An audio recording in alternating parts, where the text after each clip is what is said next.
We know those way too early 2026 mocks are flooding your timeline right now, so we just want to focus on the quarterbacks because if you'll remember, this time last year, everyone had Carson Beck going first. So, who is this year's riskiest pick to get drafted high? Plus, one of you asked us, would it be a failure if Ohio State didn't make the playoff this season? So it got us thinking, what other teams would it be considered a failure if they didn't make it? We'll give you our picks. And it's commitment season. We are bringing you 3 live commitments over the next few days. We'll tell you if your team is involved and maybe if they're favored to land that prospect. All that and more as the ultimate college football show starts right now.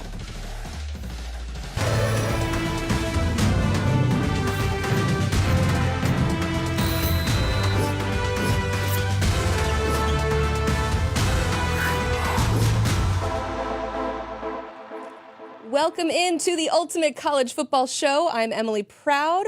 Smoke Dixon is here in studio, but we have a special remote guest. Brad Crawford will be joining us for the show. We just love when these two don't always get along and don't have the same takes, but that's what makes for some lively conversation. So, Brad, I'm going to throw to you because we start the show, as we always do, by asking, what are you most looking forward to today? Hey, I'm just glad you guys didn't prank call me like all these NFL draft picks last week. Man, it's like 4 or 5 guys got prank called on their big day, but I'm looking forward to debating with Smoke on the riskiest quarterback selection in the 2026 NFL draft. You know what? I'm a one up you. I think there were more than 4 phone calls. That's normal behavior. I'm just telling you, just because of who got pranked and how it looked to the world. But you know what? I'm ready to get after you today. You know, when I came out here earlier on, I had my shirt buttoned, like the top button wasn't even on. Then you came buttoned up. So I know when you come buttoned up, you're ready for a good quarterback debate. So that's what I'm ready for, to get after your butt again with these quarterbacks. That's cool, man. I love it. Let's do it. Let's waste no more time and get into our opening kick. So if you type in Bill Belichick to Google right now, every article is about his girlfriend, Jordon Hudson. UNC and Belichick released a statement a few hours ago in response to the CBS Sunday Morning interview, saying that it portrayed a, quote, false narrative that she was trying to control the interview. Also, The Athletic is now reporting that she played an instrumental role in UNC's Hard Knocks deal falling apart. Hudson's unofficial position at North Carolina really has created quite the media firestorm this week in particular. Brad, you're in that area in the Carolinas, and as the saying goes, all press is good press. But is that the case in this situation? I can assure you that no booster, no player, no admin employee, no one associated with UNC football, Emily, could have seen this massive of a distraction coming out of spring practice ahead of Bill Belichick's first season. We're not talking about the program or some of the portal acquisition the Tar Heels got. We're talking about Coach Bill Belichick's girlfriend, his PR arm, his trophy, someone who apparently already has too much power in Chapel Hill. The man coached the New England Patriots for almost 25 seasons, and never once did we talk about Bill Belichick's off-the-field life. And now ahead of his first college football campaign, it's all we're talking about, Miss Maine, Jordon Hudson. So it's a very strange scenario, a surprising thing to unfold right now at UNC. Hey, listen, it's new. It's new to everybody. This is the new Bill. It's like everything that we're talking about has to be predicated towards recruiting. And when we talk recruiting, it's nothing to do with wins and losses. It's how can we get as many of these kids onto our college campus? And if it's with his girlfriend, it's okay. All publicity, great publicity. And right now, it's a young publicity, and Bill is just trying to figure out, just like we all said, how is he going to navigate in the college scene? We don't know. So he's trying to navigate it himself. And it's with his girlfriend, being the PR buzz, I think it gives North Carolina a chance because they're not doing much in the transfer portal, or they haven't even played a football game yet. We're still in the spring. So you think it's good just we're talking about him in general? Because Brad referred to it as a massive distraction. What do you think of that take? I don't know if it's a distraction because they haven't played in the game yet. And if you know anything about Bill, at some point, anytime that you get to football, he's locked in and ready to go. But this is new to everybody, especially to him. It's college football. It has nothing to do with X's and O's right now. It's how many times can I get every single prospect up here in front of our coaches and our staff, the administration, and our players, and just to get to Chapel Hill, to be around us. Because we don't have Tom Brady anymore, and Gronkowski retired. I mean, we could spin this as a positive because UNC just lost its top defensive player, Bo Atkinson, to Ohio State in the transfer portal like 72 hours ago, and nobody's talking about it. He had 7.5 sacks last year. Amari Campbell, another starting linebacker, just entered. So right now, Bill Belichick is bleeding players, but all we're talking about is his interview with CBS and his new PR arm. So maybe the positive spin of this smoke is despite losing some quality talent in Chapel Hill in the portal, we're not talking about it at all. Listen, it's all positive when we aren't talking about losses. It's all good. Yeah. I think it's just we've never seen this side of Bill. And so when you see this side of him, everyone's saying, well, this can't be real. Well, maybe he's figured out that I don't need to be Bill the machine and the robot anymore. I can be Bill the person. Because in recruiting, it's all about who the person is. The football side of it, we'll get to it. But right now, we just got to be able to get who we need into our building as many times as possible. Yeah, I like the lighthearted nature of some of the things that we've seen on social media, but the thing that feels very far from the Bill Belichick who won 6 Super Bowls with the Patriots is all the statements that we're seeing coming out from him. His famous quote is we're on to Cincinnati. And so it just feels weird to see him talking about this so frequently and always in the public spotlight and that sort of thing. And so it is an off-season topic, but as you both talked about, we'll see what happens come fall, and it's all about those wins and losses. Hey, if you have any ultimate burning questions, we would love to take them. All you have to do is drop them in the YouTube chat. We are tracking it. We love to see what you have to say. Also, hit the like button. That helps us out. The free like button, I should call it, helps us accomplish this very lofty goal we've got. We are on the road to 1 billion views. We are so close. So all you have to do is tell your friends. We are 10 million shy. So just tell your 10 million friends and we'll get it in this show. Let's just go ahead and wrap this one up. But in honor of our pursuit, we're also holding a giveaway. We're giving out yearly VIP subscriptions. To enter, all you got to do is take a photo of you watching 24/7 Sports on YouTube like you're doing right now. Share it using the hashtag Road to 1 billion. I'm hearing we've already given out a couple of these, so check your DMs. You could be a winner and not even know it. So, one of you asked us a very interesting question, Marcus Cartrell on YouTube on our last show. We wanted to save it to this show because it's going to inspire a bigger segment. But first, let's answer this question. He says, with Alabama, Arizona State, and Ohio State being the only Power 4 schools that didn't lose any starters or returning production to the transfer portal, is it a failure of a season for any of these teams if they aren't in the playoffs? Brad, I'll toss it to you first. I think if Ohio State, the defending national champion, with the best player in college football on offense, Jeremiah Smith, best player on defense, Caleb Downs coming back, if the defending champs don't make a 12-team playoff in a top-heavy Big Ten, yes, it's a failure. And for Arizona State, I don't think it would be. I mean, we're only 2 seasons removed, Kenny Dillingham, that is, from going 3-9 with the Sun Devils, and now he has his quarterback back.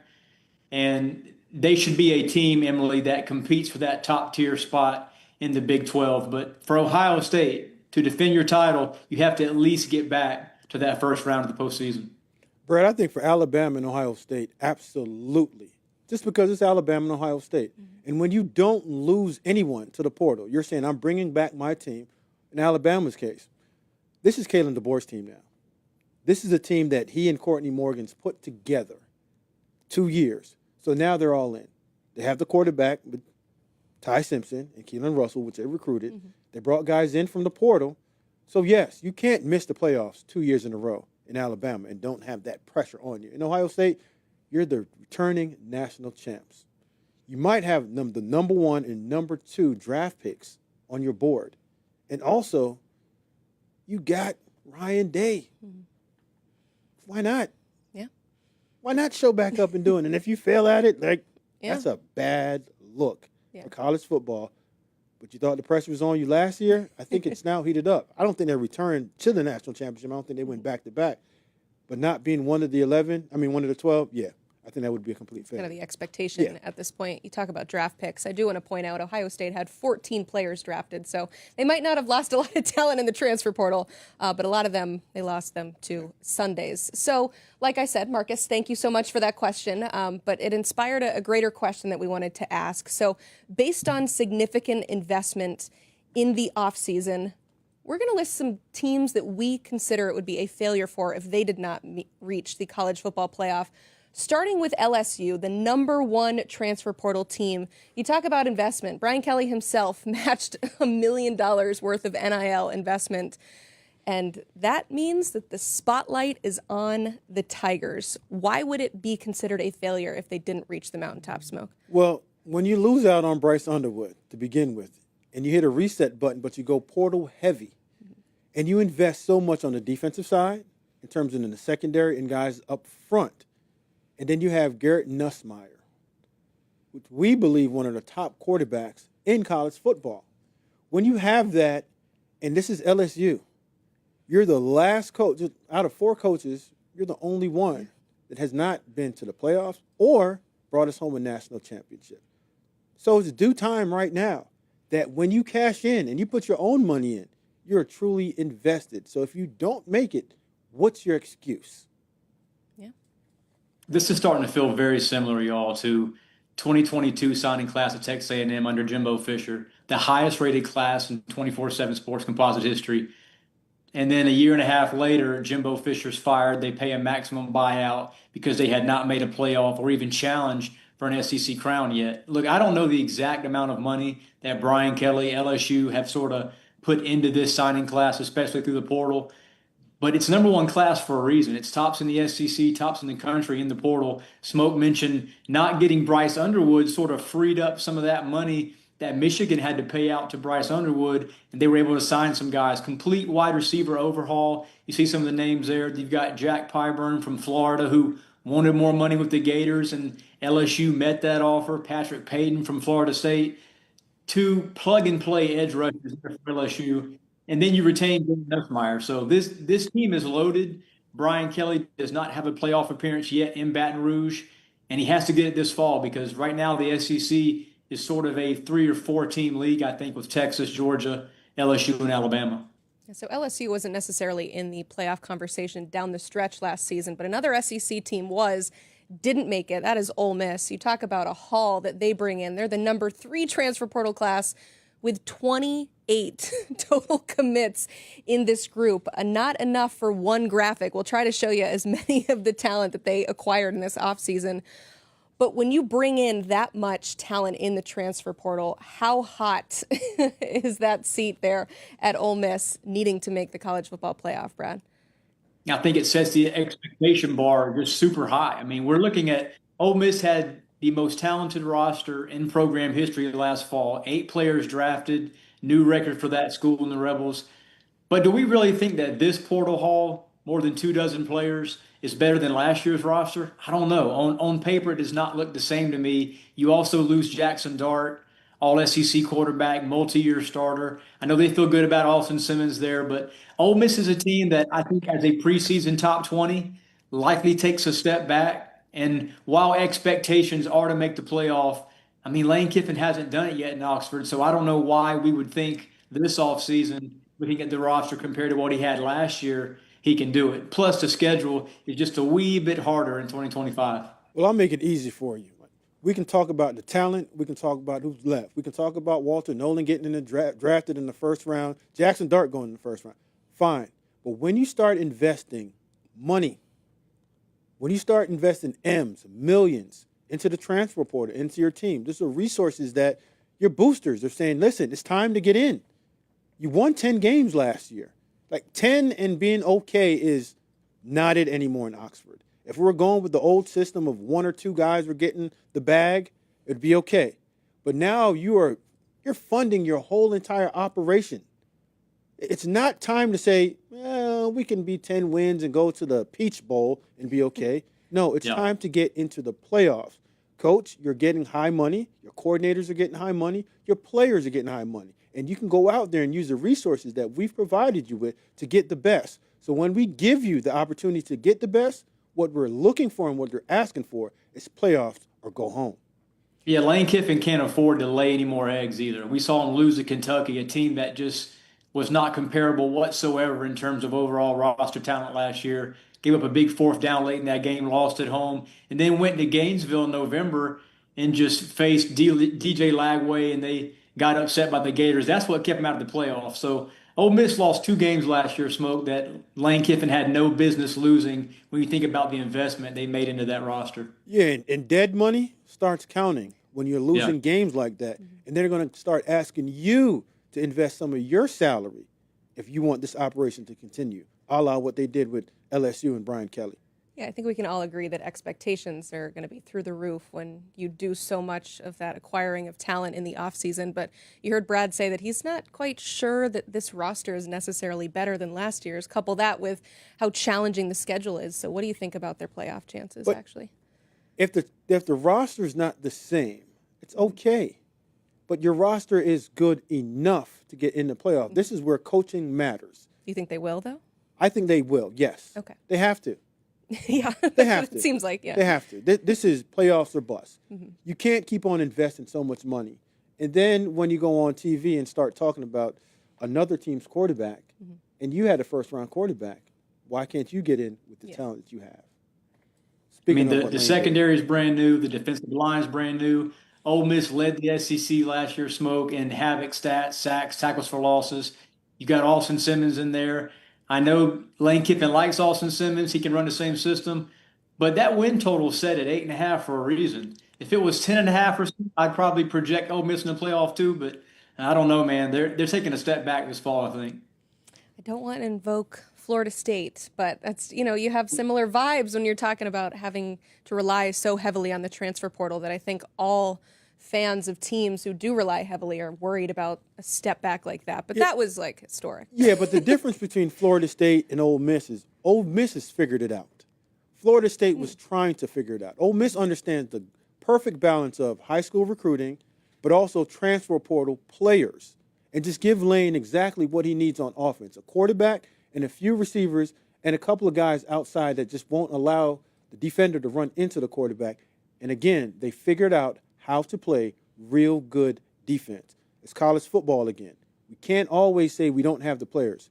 Coaching matters. And at some point, they're going to have to coach the not so good to be very good, and the great to play at that high level and win those games that you're supposed to win, and the ones that you're not supposed to, find a way how to split 50-50. Yeah, speaking of teams who seemingly have mastered that balance between high school recruiting and transfer portal recruiting, Miami. I mean, top 10 in both categories, the number 4 transfer portal class, 15 commits, I'll say, and counting. It sounds like they're still in play for some of those spring transfer portal players. Brad, why is it playoff or bust for the Canes? Well, the big reason for me is because Mario Cristobal underachieved last season when you consider that he had the eventual number 1 pick at quarterback. Not to mention the fourth quarter leads that Miami blew and failed in execution-wise. I mean, Mario Cristobal right now is kind of known as a coach who doesn't win maybe the big game. They lost to Georgia Tech late. They stubbed their toe against Syracuse, costing them a shot to play in the ACC championship game. Ultimately, kept them out of the playoff.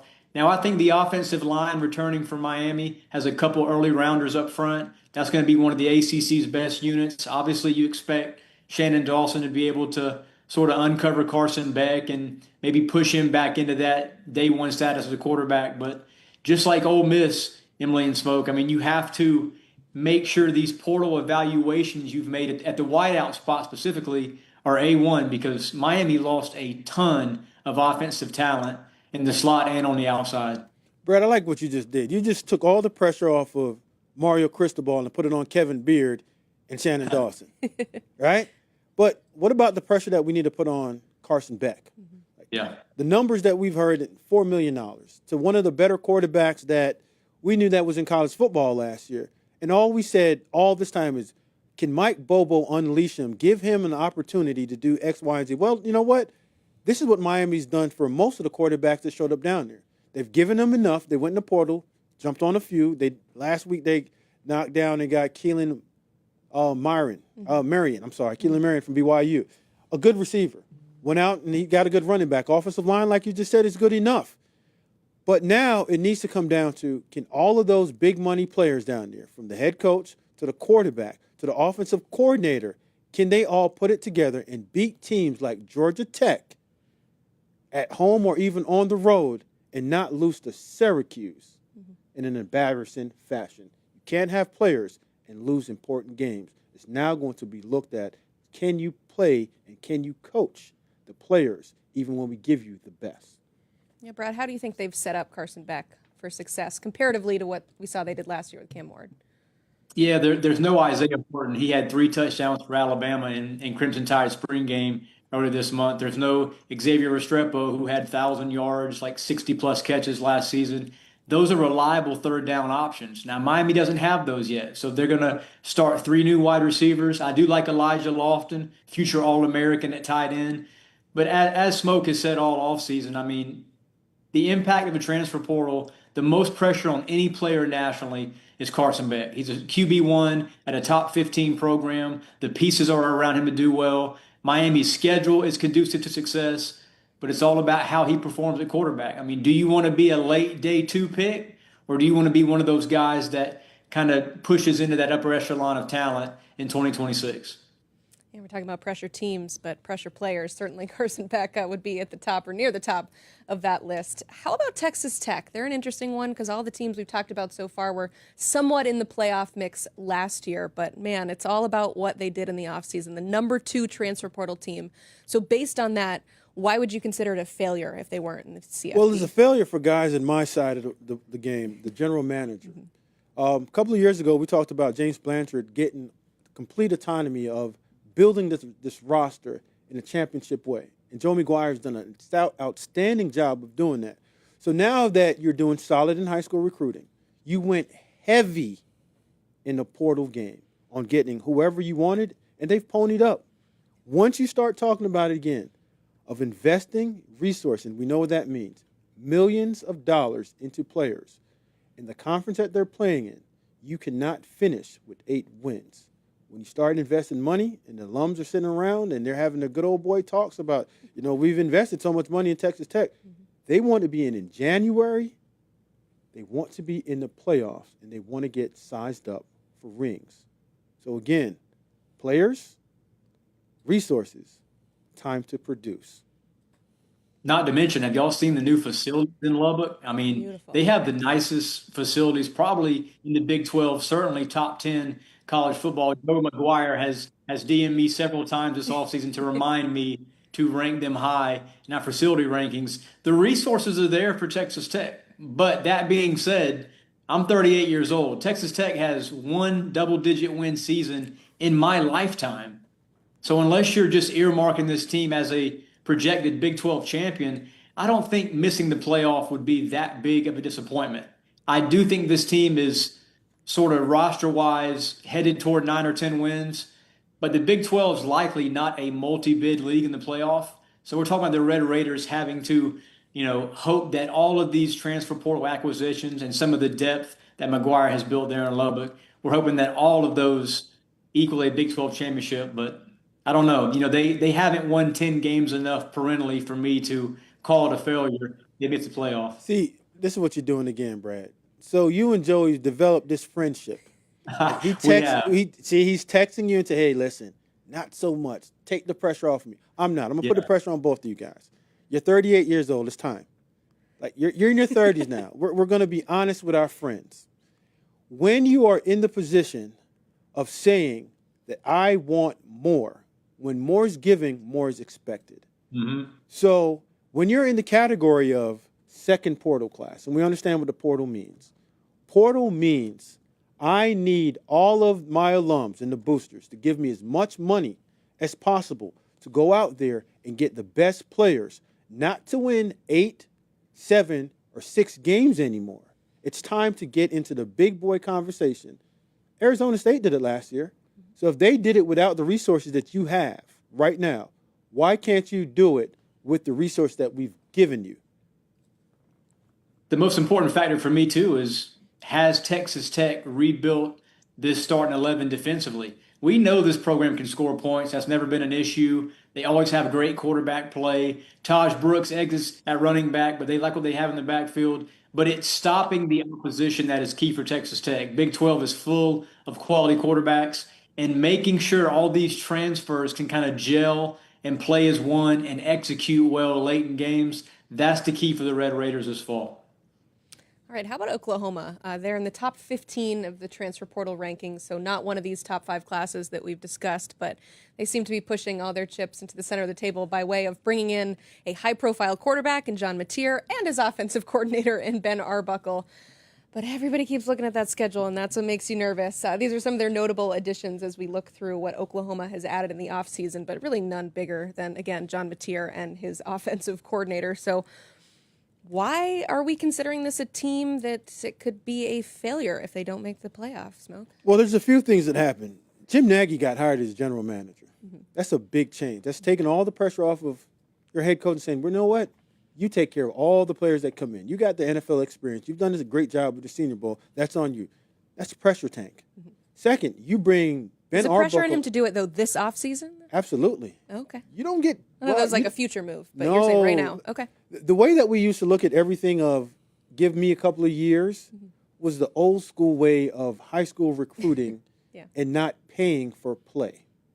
When I am paying you to do a job, I'm not asking you to do the job tomorrow. I'm asking you to do the job today. So you got Jim Nagy there for a reason. You were close last year on the defensive side. You just needed some offensive pieces, especially the quarterback. So he went out and got you the best quarterback with his offensive coordinator to come over. Continuity's there. The offensive line play was up and down due to injury. They finally figured that out. They got some pieces in the running back room and the receivers. And then your head coach is one of the better defensive coordinators in the world, especially in college football, says, you know what? I'm not going to be the head coach anymore. I'm going to be the defensive coordinator. So not only are we asking you to score a ton of points, we're also asking you to defend the ball at a high clip. So the pressure is on everybody there, from the general manager to the head coach to the defensive coordinator, which is the head coach, and the offensive coordinator and your quarterback that we brought over to say this is it. We're not bringing you here to go back to 7 wins. We're bringing you over here because our schedule is tough, and we need toughness to provide wins. Man, it sounds like you just laid out the front office for the LA Dodgers and New York Yankees. Those are two franchises that go year to year roster-wide. And you're right. The end game is just win a World Series. And Oklahoma's end game is get to the playoff and maybe win a game or two. The first 3 seasons for Brent, 10 wins in year 2, and then he went 6-7 those other 2 seasons. Quarterback play has been iffy. That's Hugh Freeze's problem now because they have Jackson Darnold. So John Mateer, brought in from Washington State, he has to be a guy. He has to be somebody who can make third down throws, who can score in the red zone and get Oklahoma back to that 9-10 win range and finish out of the top 20. But Brent Venables undoubtedly is on one of the SEC's hottest seats heading into fall. Speaking of that quarterback, I want to pop up a tweet here from our friend Ryan Wilson, who does a lot of great draft stuff for CBS. He said, John Mateer is the first quarterback I've watched for the 2026 class, and here's my early comp for him. Baker Mayfield, Gardner Minshew, and Uncle Rico, and not necessarily in that order. This is the great quote here is, sweet mercy, that was a wild ride. Brad, I know that he's looking at this through an NFL angle, and so that's something that we're going to discuss here with draft-eligible quarterbacks because everyone is hitting us with our way too early 26 mock drafts, but we're just focusing on the quarterbacks, and so this is Brad's top 10 2026 quarterbacks. So we've got John Mateer at number 5 on the list, Garrett Nussmeier taking the top spot. Most mocks you'll see have Arch Manning at the top. Brad has him here at number 2. I want to get a reaction, though, first, before we dig into some of these quarterbacks about the thought process and looking at John Mateer on tape. Brad, what do you think of the comps that our friend Ryan had?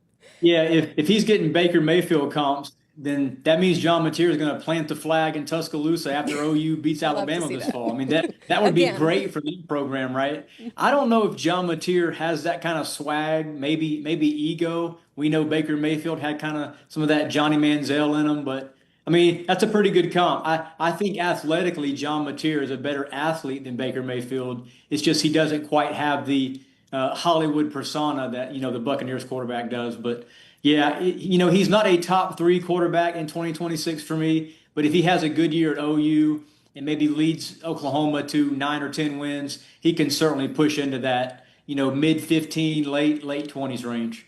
Yeah, he's not a top 3 quarterback yet. Right. Yet, because we still have a long way to go in this whole entire evaluation process. and winning at a high level says a lot. I get the Baker Mayfield comparison just because of the way that they play and the way that they throw the football. Like they just torque it and get it out, whip it, understanding where to go with the football. The Gardner Minshew one, maybe just being a gamer. Because if you know Gardner and study his game, there's weeks that he might look like the best quarterback on this planet Earth. But there's times you're like, man, put that Minshew back up.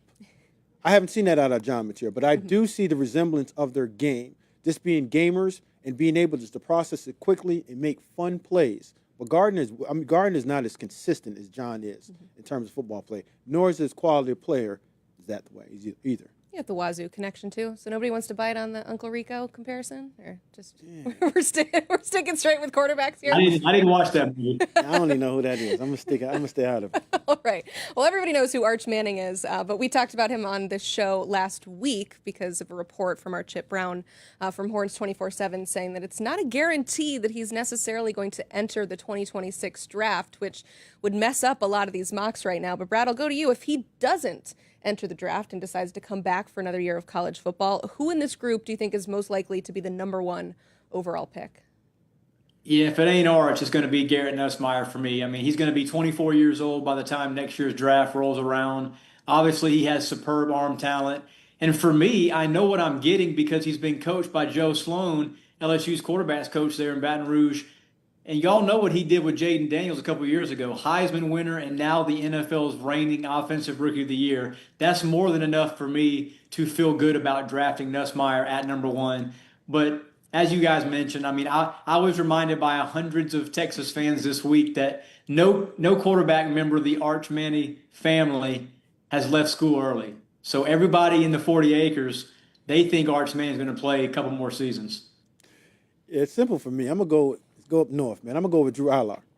Just because you just see the growth. You saw a player go from throwing in the 50s in terms of completion percentage. Now he's in the 65 percentile. You saw a guy that started out his career as a backup, but worked his way into becoming a franchise-level player. The arm talent is there. The accuracy is getting better. But I like the way that he handled adversity throughout his career and just understanding growth. In 30-plus games played at a high level in the Big Ten. He's taken snaps from underneath the quarterback. He's played in the shotgun. He's played in multiple offenses. And he understands how to win games. At the end of the day, when you're looking at quarterbacks, and we saw it go through the NFL process this year, we saw that Cam Ward was a guy that the NFL wanted. Why? Because he can handle adversity. He's been through trials and tribulations. And the one thing that people don't take a good look at is the ability to play in inclement weather. When we drafted Josh Allen, Josh was the only one out of Baker, Sam, and Josh Rosen that played in inclement weather. When you're playing in the NFL, 70% of the teams are up north. You're going to play in cold, wet, and it's not going to be ideal conditions as in the South. So I'm going to say my guy, Drew Allar, is so ready for the NFL that he almost left this year and would have been in the first round. Mm-hmm. Yeah, and that could be an indictment on this year's draft class. It sounds like there's a lot more talent overall in this one. But if you had to pick, who's maybe the riskiest of this top 10? My button-up friend, this is your favorite one, so get ready for it. I'm going to say Lenore Sellers. And it's not because of his talent. It's just because of time on task of being a pocket quarterback. Yes, he's a great runner in terms of being dynamic. But last year he got banged up. Why? Because he wanted to get out the pocket too much.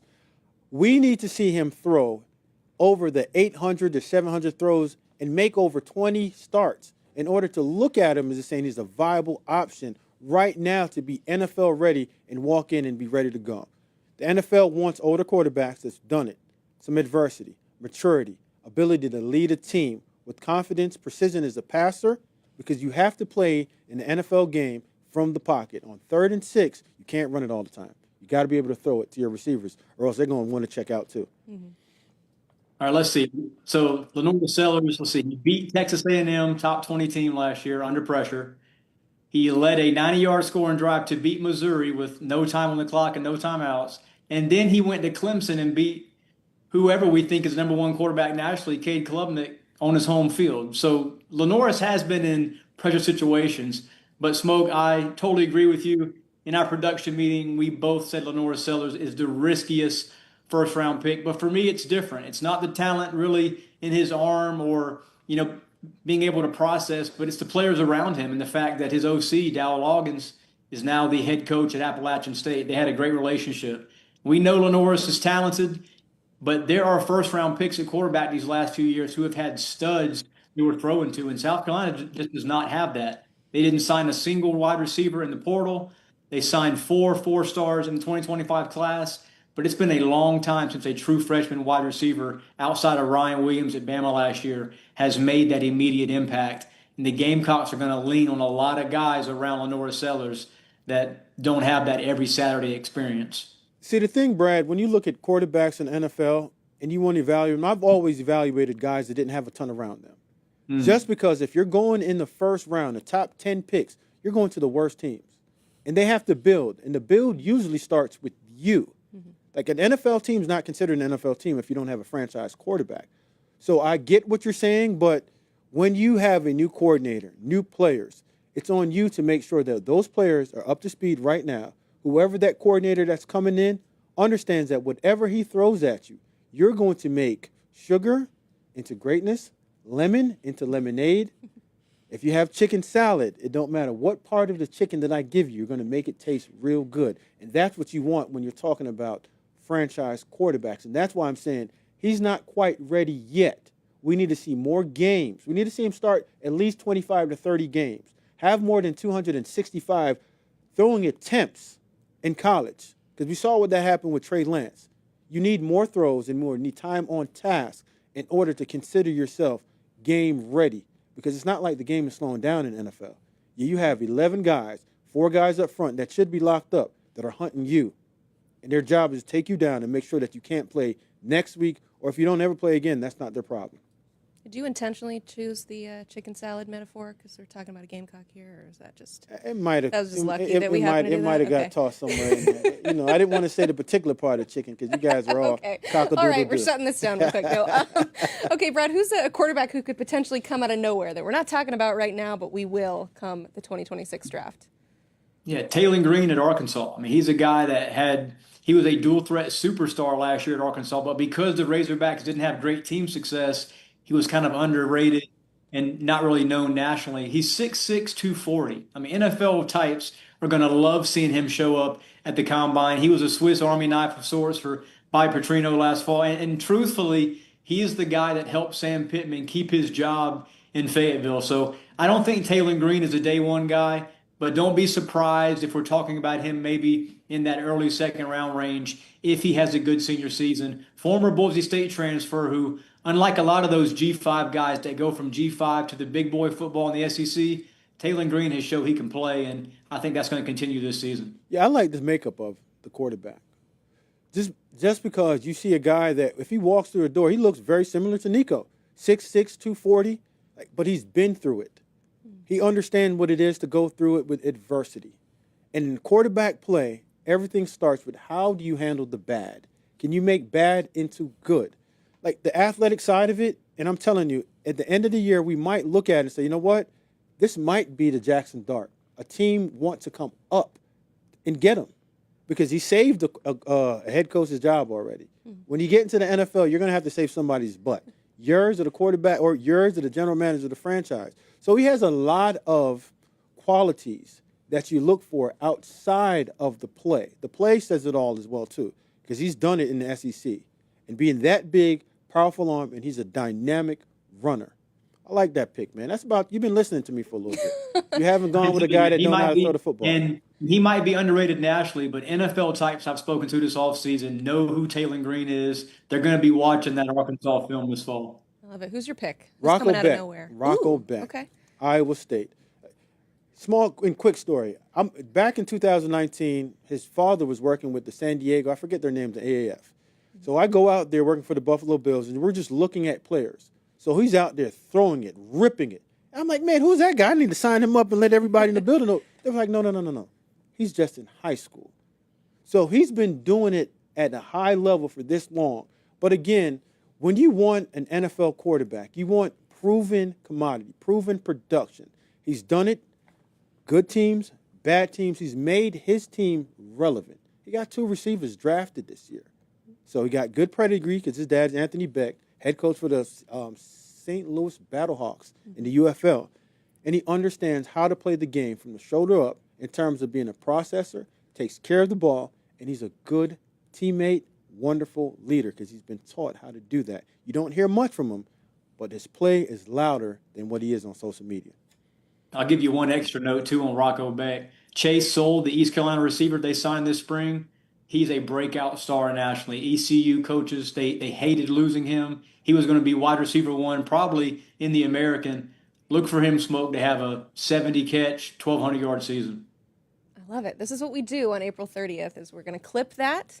We're going to wait around and we're going to see him succeed this fall, and we're going to use it. If you want to read more about some of these top quarterbacks that Brad discussed, you can check out his full article on 247sports.com. There were 10 guys listed there, so obviously we did not hit on all of them, like, I don't know, Nico's draft outlook now that he's in a new spot. Maybe last year's way too early projected #1 quarterback Carson Beck. Where is he now on this list? Check it out at 247sports.com. Time now for our recruiting spotlight, and let's start things off by spotlighting the #4 quarterback in the 2026 class, the #1 player in the state of Tennessee, Jared Curtis. He is expected to make his decision on Monday, May 5th. He named Georgia and Oregon as his 2 finalists after eliminating a few other contenders like Auburn, Alabama, South Carolina, Ohio State, Florida State, and Ole Miss. So it's down to 2. And speaking of 2, there's still 2 of us in studio, but a new one here. Tom Loy, our national recruiting analyst, here to help us out with some of these upcoming commitments. Jared Curtis, what's the latest we're hearing on him? You nailed it. Down to 2. Oregon and Georgia. He's going to announce at 4:30 Central Time, 5:30 Eastern Monday afternoon. And over the last couple weeks, I was leaning heavily towards Oregon. Now everybody around him says it is a coin flip. It's 50-50. The decision is not made. One day he's feeling Oregon, one day he's feeling Georgia.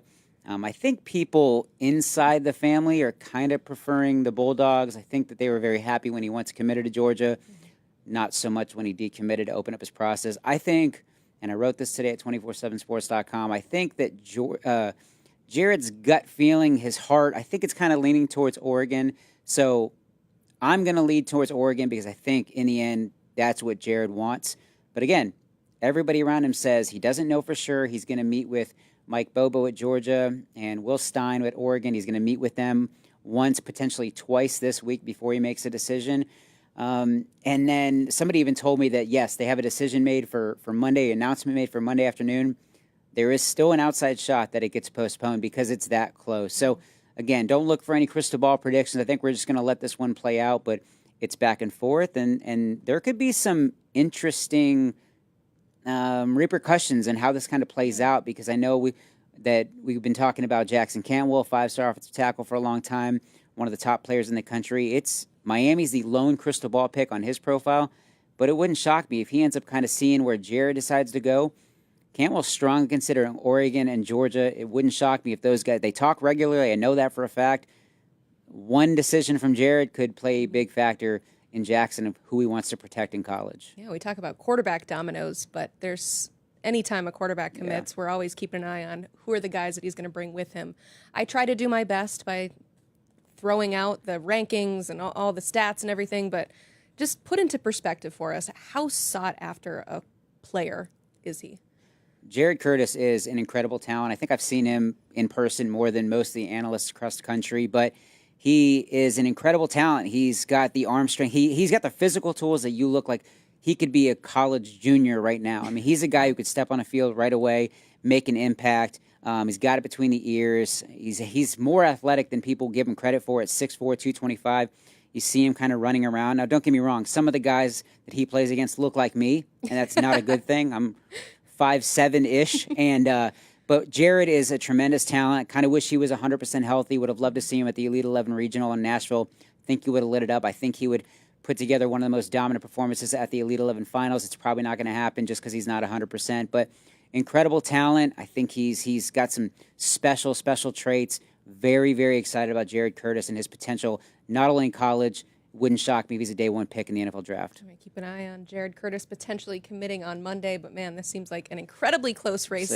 We love when we have no idea what's going to happen. We do know what's going to happen on this YouTube channel over the next few days, and that is that we are bringing you tons of live commitments.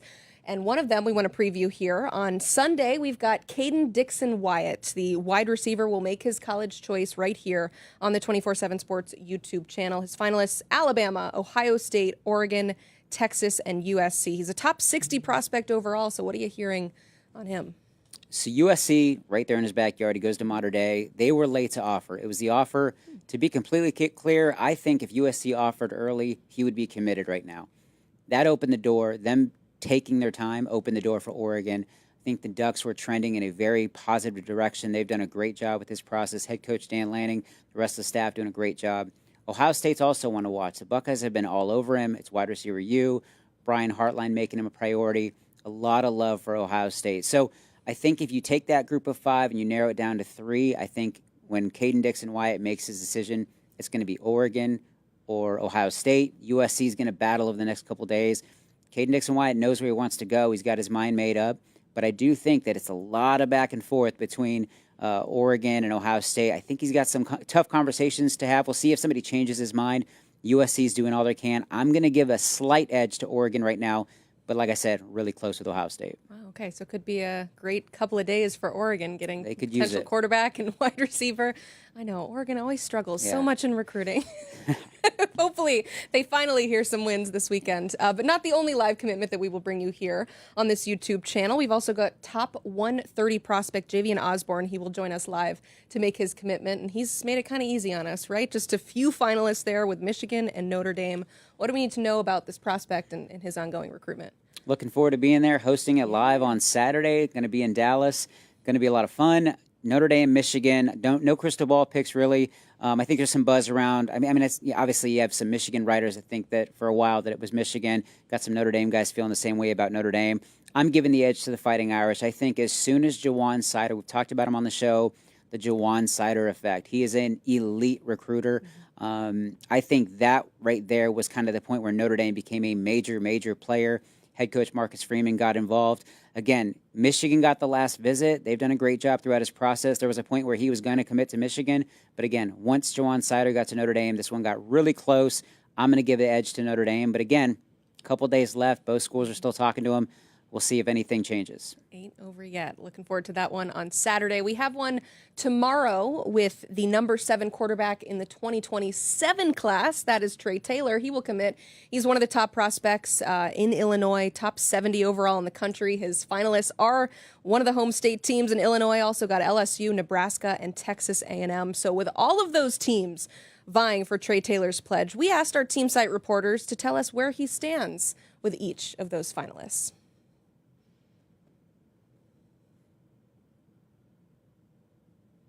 I think Illinois has a lot going for it in the recruitment of Trae Taylor. First of all, they are just a few hours south of where he grew up, and he has a lot of family in Central Illinois, and his uncle Winston played at the University of Illinois from 2002 to 2003, so there's a lot of familiarity there, and Trae has been to campus so many times. But also, Illinois has just really improved as a program during Trae's recruitment. They just won 10 games last year. Plus, their quarterback development has really improved under Barry Lunny, their offensive coordinator. Tommy DeVito went from Illinois to starting games for the New York Giants. And now Luke Altmaier returns for his 3rd season as one of the best quarterbacks in the country and potentially their first draft pick at the position since 2002, dating all the way back to Kirk Kittner. So they have shown that they can develop quarterbacks, and they've gone from one of the worst passing attacks in the Big Ten before Loney arrived to one of the best in the Big Ten.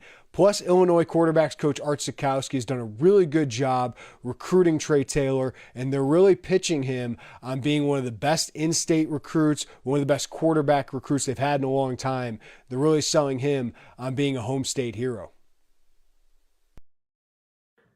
The case for Trae Taylor really starts in the fact that he's been to LSU multiple times, and he and his family have developed a really good relationship with offensive coordinator and quarterbacks coach Joe Sloan. Now, Joe Sloan has been praised as a guy that obviously has helped develop quarterbacks there as well. Garrett Nussmeier looking to make the jump here in year 2 in the system. Jaden Daniels just a couple of years ago in that Heisman Trophy winning seasons. So it makes sense to why Taylor would be considering LSU as one of his options as decision day comes. But here's the kicker, too. Taylor is a talented quarterback, can make nearly every single throw you want, but the big thing is his ability as a facilitator, ability to get the ball out in space to playmakers, and that's something that LSU tends to have a lot of. So if Taylor wants to be a facilitator, wants to be that point guard type of quarterback and be able to distribute to some really good talent, then LSU could be the place for him. The Tigers are in on several 2027 quarterbacks, and Trae Taylor is near the top of that list. There could be a good fit for Nebraska and Trae Taylor. The Huskers have done a good job loading up its quarterback room with Matt Rule, and Taylor could be the next one in the 2027 class. This is a guy that's been to Nebraska several times already this spring, including recently here this past Saturday for the Husker games. Taylor has said in the past he feels very comfortable in Lincoln. He likes the environment. He likes the campus. He likes the program. He likes the coaches. And fit means a lot. And I think there's a strong fit here as well for Nebraska and Taylor, because this is a guy that could come in 2027, no Dylan Raiola anymore, and conceivably compete as a true freshman for that next starting position at quarterback for Nebraska. And so this is definitely one to watch if you're a Nebraska fan. Texas A&M already has their quarterback in the 2026 class in Helaman Kasuga. On Thursday, one of their top targets in the 2027 cycle will come off the board when Trae Taylor announces his decision. Texas A&M is one of the finalists after hosting Taylor a pair of times this spring. The first came on a little bit quieter of a recruiting weekend, but that was actually by design. So the A&M staff really got to spend some time with him, breaking down the film, discussing how he'd fit in. And he had high praise for that trip, saying at the time that regardless of where he committed down the line, he was going to be back for a game in the fall in College Station. And we've seen the power of those game day environments and how they've been able to kind of shift recruitments in the past. He returned late in the spring for a visit that he said he really got to know the coaching staff on a deeper level. And that was something he really enjoyed, got to spend a lot of time with Colin Klein, Josh Buford, the rest of the staff, and has had really high praise for his 2 trips down to College Station. Now, the Aggies are squarely in the mix for Taylor. There's some stiff competition, some other schools that also have made a really strong impression, but the Aggies find themselves in the hunt for one of the top quarterbacks in the 2027 class. So once Trae Taylor makes his commitment with us tomorrow, these team sites will be all over it. So make sure that you are locking in to the Illini Inquirer, Go 24/7, Husker 24/7, and Gig'em 24/7. So I listen to all of that and I think, I don't know what the heck is going to happen. So that's why we got the expert here. What's the latest intel with Trae Taylor? It is my job to know. I do think that Nebraska's got the edge right now heading into his decision. I know he's still talking to schools. Trae Taylor is all about relationships, and I've gotten to know him a little bit over the last couple of years, seen him in person a bunch of times, and, you know, he's got great connections at Illinois. He's got great connections at LSU and Texas A&M.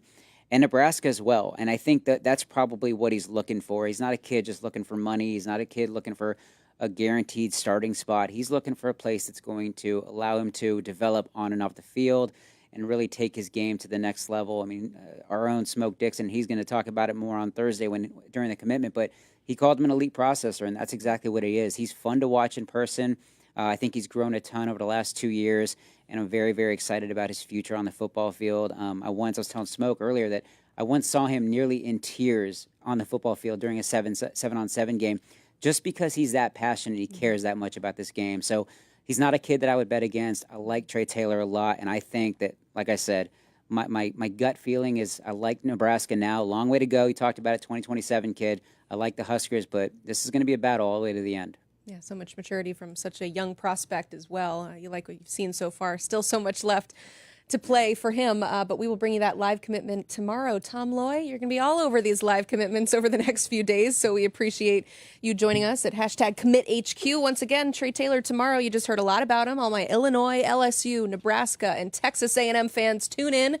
Then we have running back Javian Osborne on Saturday, so Michigan and Notre Dame involved with him. And then on Sunday, wide receiver Caden Dixon Wyatt. Bama, Ohio State, Oregon, Texas, and USC fans, listen up. We've got all top prospects, all live right here on the 24/7 Sports YouTube channel. It's that time of the show we answer your ultimate burning questions. This one coming to us from X at Bo Dixon 929 wants to know, what do you make of the report that Jackson Cantwell is commanding $2 million per year? This was a report from 24/7 Sports saying that he has some representation from Drew Rosenhaus. He picked that up last fall, and it sounds like he is trying to get $2 million. I mean, he's a number one offensive tackle in the country. That's an incredibly important position, but what do you make of all of this? Well, first, Bo spelled his name wrong. Dixon, Bo, not. Well, we'll figure that out later on. He spelled Dixon wrong, Brad. But no, you know what? $2 million is about right now for an elite level, starting level tackle. Which is what he's projected. Now what he's projected at. So $2 million, right on it. But now when you get into the agency part of it, that's where the agents kind of ramping it up because they understand the value of a starting left tackle or starting offensive lineman in college football. What do you think, Brad? The market is the market, as Gerald said there. I mean, it's $2 million for a starting tackle.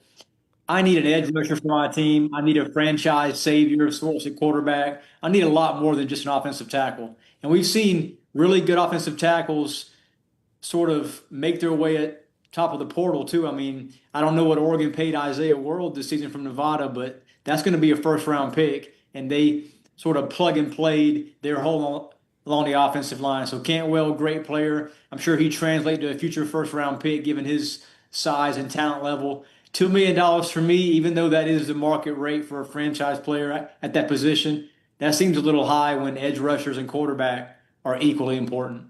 Yeah, he's expected to make his decision on May 13th. And what I think is the interesting part about this is something that you mentioned, Brad, is that we've heard about this in the transfer portal, right? How much money these players are commanding. So from a GM standpoint, how do you balance the value coming out of high school versus the transfer portal? Well, the way that you have to look at it is you have to say, can this player come in and start for us? Because that's the difference between the transfer portal and high school recruiting, when a lot of these agencies are getting kind of mixed up, and that's when the pocket watching starts in the locker room. For case in point, if Jackson Cantwell picks whatever school that he goes to, and he's not starting that first year, and your two tackles are only making, say, $300,000 apiece, which is not throwaway money. That's real good money. Like, those two young players are going to come up to you and say, hey, coach, now, we heard what Jackson's getting. Why are we being so devalued, and we're the one that's going out here, and we're the ones that's playing the massive amount of reps? And all he's doing down there is on practice squad, on the look team. He goes in the locker room, he collects his money at the end of the year, but we aren't getting compensated well enough. But that's where the front office and the coaches got to match this up. Because if I'm paying you $2 million, there's no, let's give him time to develop. Your developmental process started in high school. Your playing time now starts the second that you get here.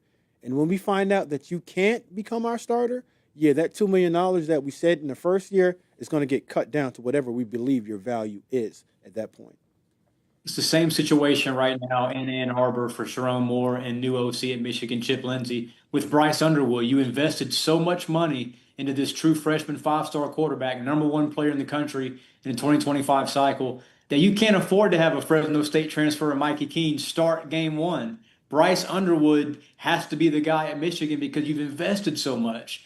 I know Mikey Keene's probably not making as much money as Bryce Underwood is as the top player in the country coming out of high school. So there's situations where these guys have to make immediate starting positions. You look at Duke signing Darian Menza out of Tulane, quarterback, on a 2-year, $8 million deal. It doesn't matter if he had a bad spring practice. He has to be the starter in September because you've allotted so much of your payroll toward that prime position.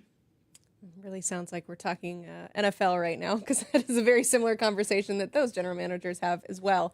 We got another ultimate burning question on Instagram at Jaden Duck wants to know, who is the most impactful true freshman so far in spring? Brad, what's the intel telling you?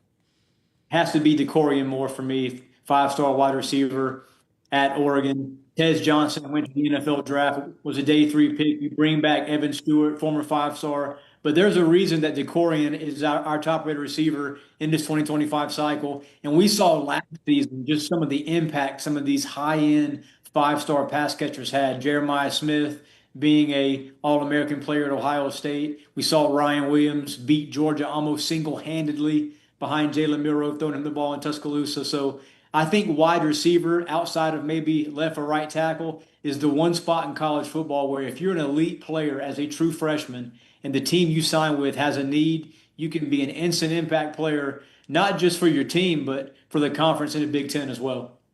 Yeah, I'm going to go with Malik Washington at the University of Maryland with Coach Locksley. I started a recruiting process with him, finished it out, and they end up signing him. I told Locks when I saw him as a sophomore, I said, this is your Tim Tebow.